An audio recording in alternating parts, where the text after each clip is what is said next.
Hello, everyone. Welcome to this live session with Moja Tu. Today, we are joined by Cassie, who is a sponsor, a board member, and a member of the marketing committee. Cassie, we are so excited to have you today. Maybe you can start by telling us a little bit about yourself. Yeah, thank you, Maria. I'm so excited to be here. My name is Cassie Godfrey, and I started working with Moja Tu about 5 years ago when my husband and I became sponsors to two boys that I'm really excited to tell you about. Um, I work at Apple, and my husband is a maker, so he makes furniture and uh, anything with wood and metal. So kind of opposite skill sets. I'm a little bit more in the spreadsheet style of life, and he's a little Mhm. bit more in the creative side. We have a son who's 15 years old, and it's been great to kind of see his journey with our Mojo 2 students as well. Yeah. And speaking of Moja Tu, how did you come to know about Moja Tu and what motivated you to want to become a sponsor? Yeah, so I heard about it at work through Apple. I work with Michael Bailey, and so Michael and Kathy are the um, founders and kind of started Moja 2. And I heard Mhm. about the great work they were doing, and I was interested. So I spoke to Michael a little bit about it. And then we went to a Mojo 2 event. And I'm going to share this story because I think it might be a story that resonates with a lot of you.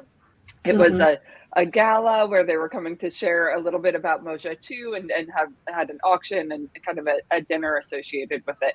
And as we were walking in, I remember telling my husband, we are not going to sponsor a child. We'll support this organization in Mhm. different ways, maybe participate in the auction. But I'd really had so many experiences with charities where I felt like the sponsorship premise was a little bit of a farce, and you don't exactly know the impact you're making with it. And so I wanted to learn more about it, but by no means did I think we were going in there to find a student.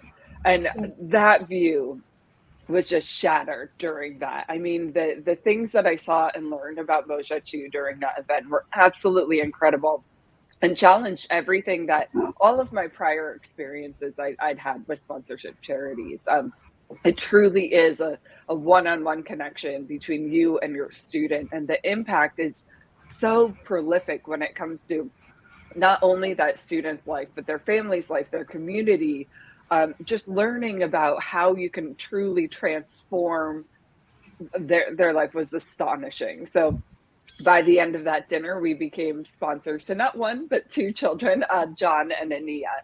And I think the interesting thing for me was really learning about how you can make an impact. So I think at that time the unemployment rate in Kenya was around 40%. And so a lot of these students and their parents weren't able to go to school. So the education system in Kenya and it's no longer free and available for students after. Maria, correct me if I'm wrong. Did it just change to sixth grade now? Is Mhm. that the new Yeah, grade? yeah, yeah.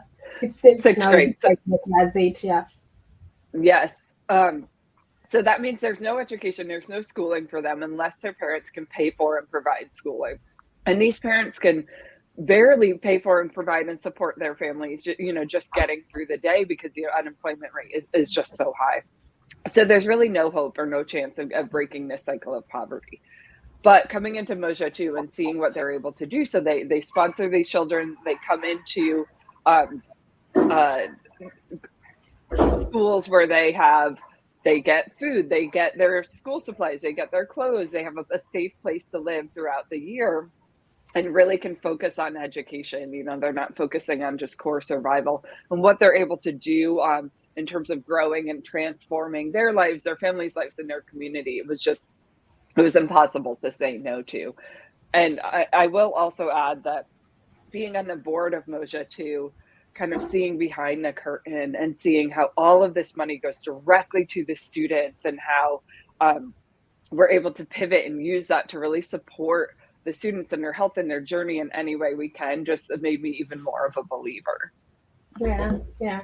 And speaking of John and Ainea, we have watched them grow from high school and now they'll be joining university. How do you feel about that? And maybe you can share a bit about what you love about them. Yes. So our two students are John and Ania. Oh, and we love them so much. But to Maria's point, it's absolutely been incredible to see them go all the way through um, their equivalent of high school, and now they're entering their first year of university. And to see them grow from these shy, quiet kids on our very first Skype, just telling us a little bit about themselves. But I will say, they did not stay shy and quiet by the second Skype. So this was where they had jumped in and really shown us their personality. um, First of all, their commitment to their education and this opportunity is unmatched, and it's been an incredible growing experience for Mike and my stepson, and having him kind of go through this education journey at the same time, where you're seeing these students who are just so thrilled to have this opportunity, that it's such a incredible addition to their life, and really the focus of their life, instead of, oh, we have to go to school. So that's been a great inspiration. But beyond that, the smiles and the excitement that they bring. So they're extremely dedicated and focused to school. But right away, they're both have an interest in music. So right away, they would sing songs for us, and it's been so incredible. I remember our second Skype call where they both sang us a song, to this last one we had where we were they had created a rap for the moment, and they were trying to teach us part of the dance to it. And it was just so amazing to see them become not only these leaders, these dedicated, focused children, but to also see them kind of come out of their shell and really explore things that make them who they are. So we're always laughing with them, and I thought a lot of our journey would be motivating them to stay focused on school, stay committed, but that hasn't been the case at all. It's really been to just let them know that someone's in their corner. We're thinking of them, we're supporting them, and we just want to see them be happy and do well with what they're doing. So it's been so fun and so joyous. Yeah.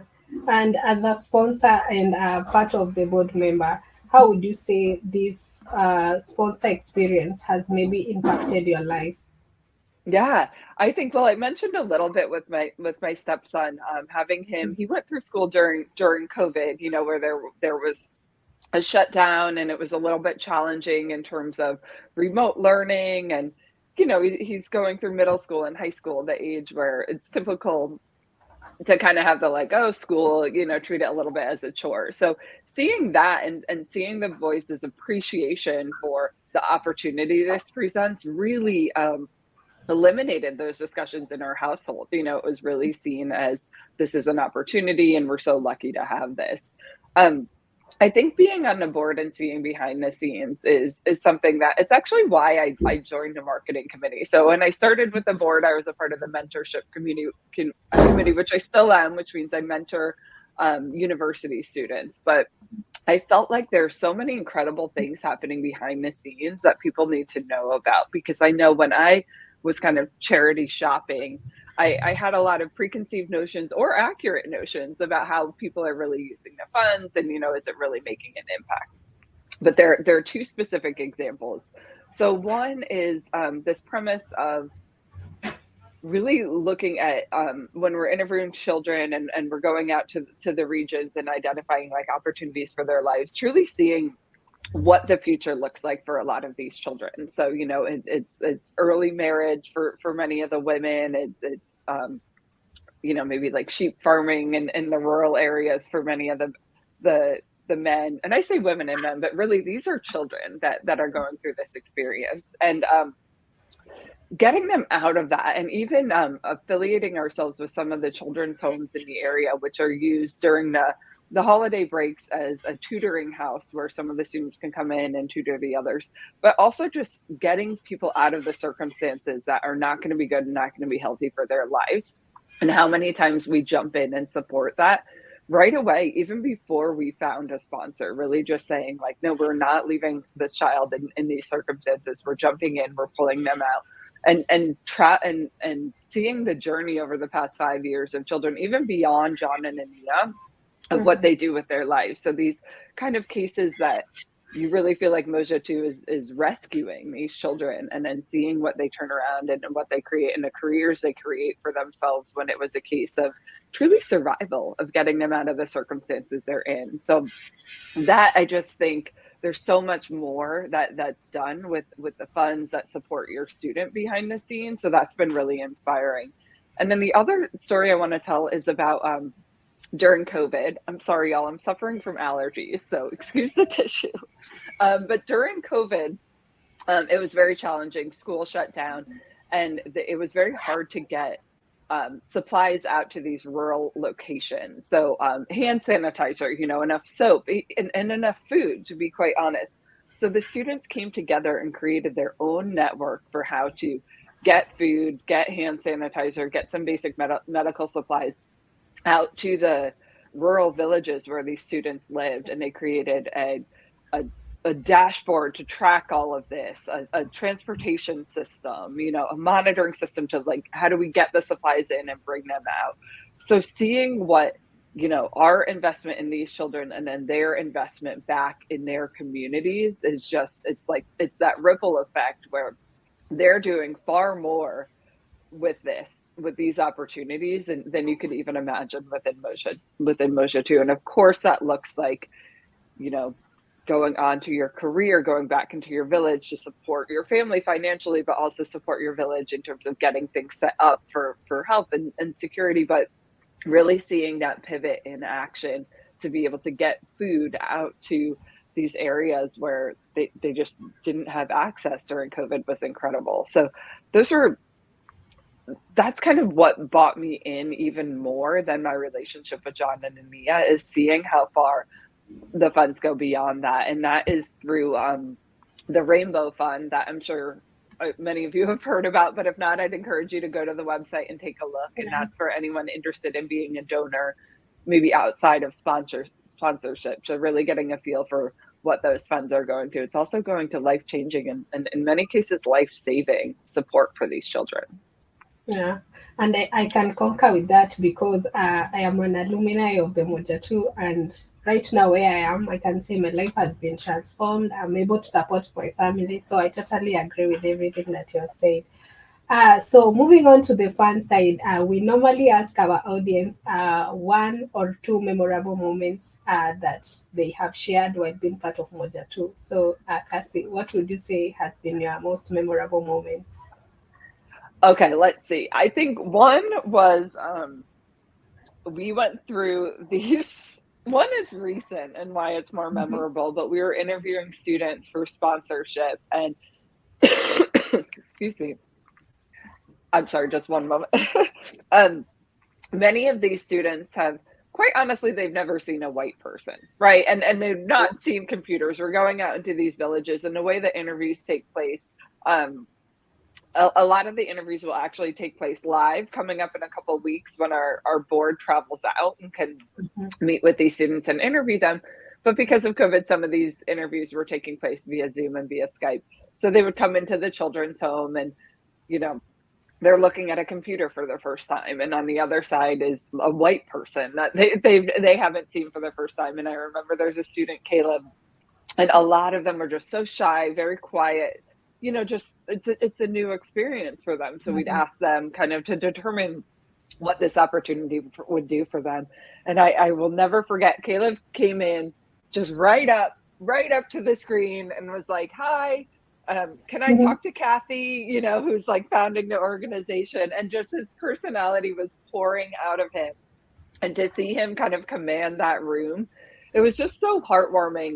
And I would say that coupled with the sponsorship interviews that day were just, it will change your life, meeting these students and seeing kind of what their circumstances are, how this can pull them out of those circumstances, and the work that they will then put into this opportunity. And I saw that the most, I think, with the sponsorship interviews.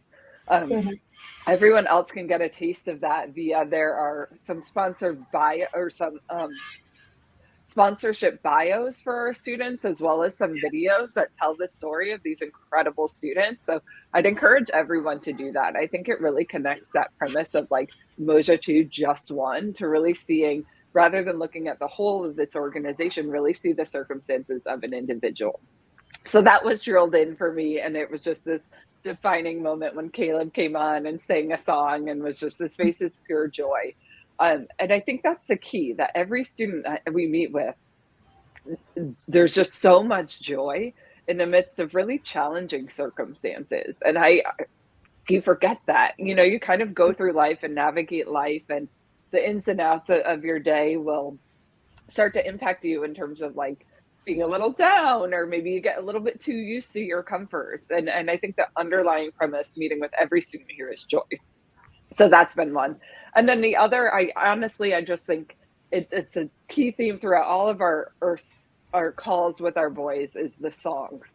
They show up and make a song for us, and just getting to that point where it started with like really shy interactions to this last one where we were all up in our seats behind our computers, like learning this dance. And I'm sure I did horrible. I'm sure they can attest to that, but really having that relationship, and it feels like you're in your living room trying to learn a TikTok dance with your kid. You know what I mean? It just really feels, it was just this moment that's beyond the education, beyond pouring support into them, this connecting moment that feels more like day-to-day life with these children. So those have been two of my recent memories. I have a million more. I know we don't have time to get into that, but I'm happy to share them if anyone's interested. Okay. What advice would you give to anyone who maybe wants to become a sponsor or a donor? Yeah, this is my advice. Just do it. I will tell you my hesitations and how I moved away. One was the impact of this. Rest assured, the impact of all of your donations, it cannot be overstated. It's just absolutely incredible. Two, one of the hesitations I had was the commitment, right? It's like you have this one-to-one relationship with a student, and you don't want to start that and end that. And I would encourage you not to worry about that, right? Like we have sponsorships that go through high school into university, and we're going to continue to find ways to support those children through high school. There is an application process and another step to get into university, but if it works for you right now, make that happen. And we as a board will come together and support if your financial situation changes or something in your life changes. So if there's any intimidation around that fear of the long-term commitment, we're here dedicated to support that. And then I would also call out other ways to get involved. So there's co-sponsorship. You can also be a pen pal, which is joining in and Skyping and Zooming with some of these students so you get to know them. Or you can donate through Franklin's Rainbow Fund, which is those funds that go to kind of some of those emergency situations. But I would encourage everyone to look through some of the sponsorship cases and meet some of these students and look through those videos, and then identify what works for you financially, but recognize that there are a lot of ways to contribute, some with time and some financially. If the financial part of a full sponsorship won't work for you, then reach out and talk to us, and we can talk to you about other ways that you can get involved in support. If you want to give the gift of time, we have other ways that we would love to leverage that as well. So we have some people, for example, that we're starting to open up our mentorship program if people are interested in mentoring. And there's just many ways to get involved. So if you're interested and don't really know where to start, reach out. You can reach out to me, reach out to the Moja Tu email there, and we'll get you sorted. Yeah. This session was so amazing. Thank you so much, Cassie, for your time. And we are so happy to have you as part of our mission. Thank you, everyone, for joining us. And we hope to see you on our next live session. Bye. Thank you so much. Thank you, Maria.